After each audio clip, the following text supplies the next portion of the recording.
Okay, so it's now my turn to do one of the 3 and 5 videos, as we've called them, with some recommended listening and some recommended artists while we're still on lockdown at the moment. I'm Chris Heighton, I'm head of DMU Music, and for my choices this afternoon, are slightly different from some of the others in that I've chosen 4 albums and recommended 3 artists.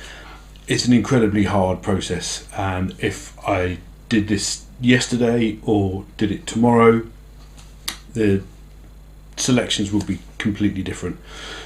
So this really is the kind of selection for today, really. So let's go into album number 1.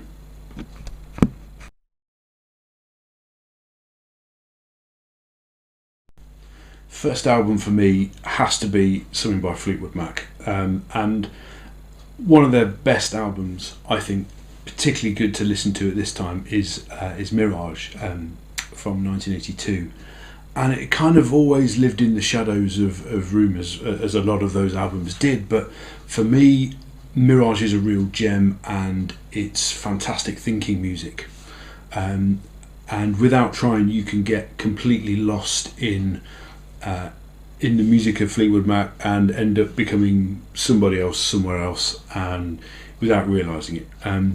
But that said, it's got quite an intensity to it that's quite hidden, and it demands your full attention at all times, which is why it isn't one, I don't think, for sharing with other people. It's one for solitary listening, either with headphones, but perhaps outdoors by the coast. Definitely whilst driving as well. Great road trip music, and actually most of Fleetwood Mac's back catalogue is good road trip music, but it's a really good album for when you've got time to think and you need to think about things, as I guess we're all having to at the moment. Obviously we can't drive at the moment, so it's not much good for that, but it's a really great album. I can really recommend it.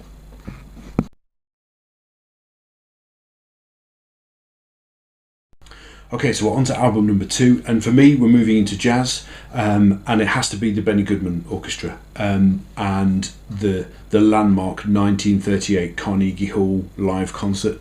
If you can dig out a recording of it, I can absolutely recommend it. It is just astonishing, absolute virtuosity, and a true king of swing in numbers like Blue Reverie, Dizzy Spells, and I Got Rhythm. It's one of the most astonishing live recordings I've ever heard, and certainly a really good one to listen to right now.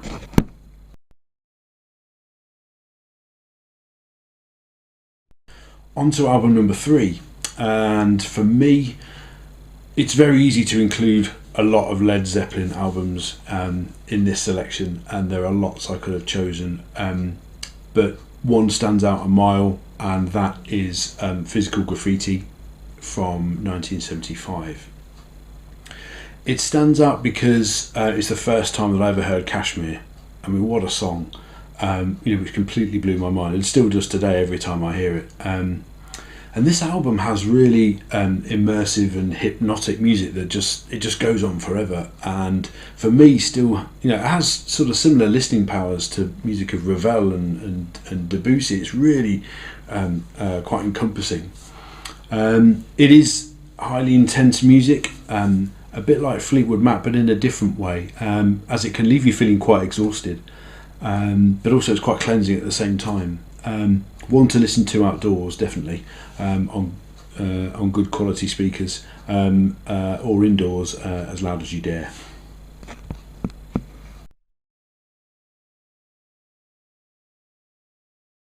So we're on to album number 4 now, and we're going into opera. And this is not just a go-to album, but it's also my absolute go-to opera, and it's complete escapism, and that's Puccini's Tosca.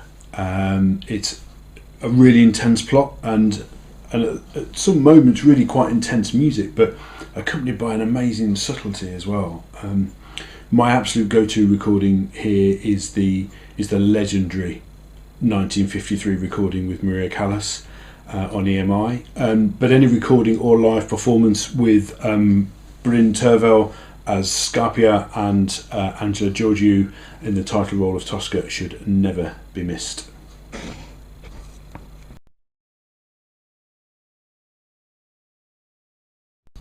Okay, so I'm now going to recommend 3 artists that I think you should absolutely explore while we're on lockdown and we've got some time to ourselves. And my first choice is the Jazz at Lincoln Center Orchestra, who we've been lucky enough to work with at DMU on a couple of occasions. And wow, what an unparalleled ensemble. A group of musicians accompanied by a phenomenal international organisation that occupies a formidable position in the music industry across the world. I mean, these are the finest jazz musicians in the world. It doesn't get much better than this for me, led by Wynton Marsalis. And they have this amazing philosophy for how jazz has become a metaphor for democracy. And they've got this great way of how they place jazz music in contemporary culture and contemporary society that makes it relevant historically, but also right up to today, to the present day. They've got this golden thread sort of running throughout the music and their work that underlines the place of jazz music in creating society, community, and particularly in these times when how jazz can create a centre ground really for everybody in a world where that seems virtually impossible.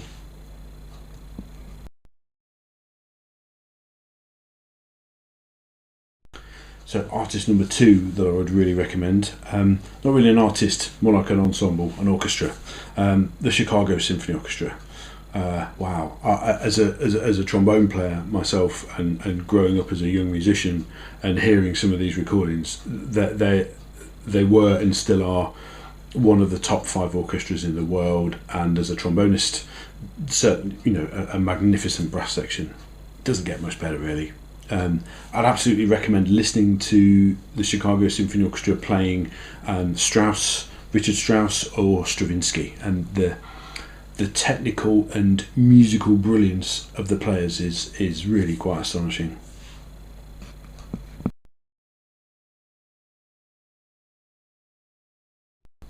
So now on to my final artist that I'm going to recommend for you, and it's an Indian musician who we've met a couple of times at DMU with the Indian Classical Music Series, and it's a sarod player, Debasmita Bhattacharya, who I first heard in rehearsing in Trinity House Chapel. It was a couple of years ago now, and was quite literally blown away by this real addictive complexity of the music, and some of the most virtuosic solo musical playing I've ever heard. It's really quite remarkable music, and you should definitely hear it. So that's my selection. I hope it's interesting. Go and explore it, have a listen, let me know what you think, and a huge thank you to everybody who's contributed to this global playlist for DMU Music. We've had some great contributions from students, from staff, from our ensemble directors, and some of our international partners as well. So look out for those in the future. And happy listening.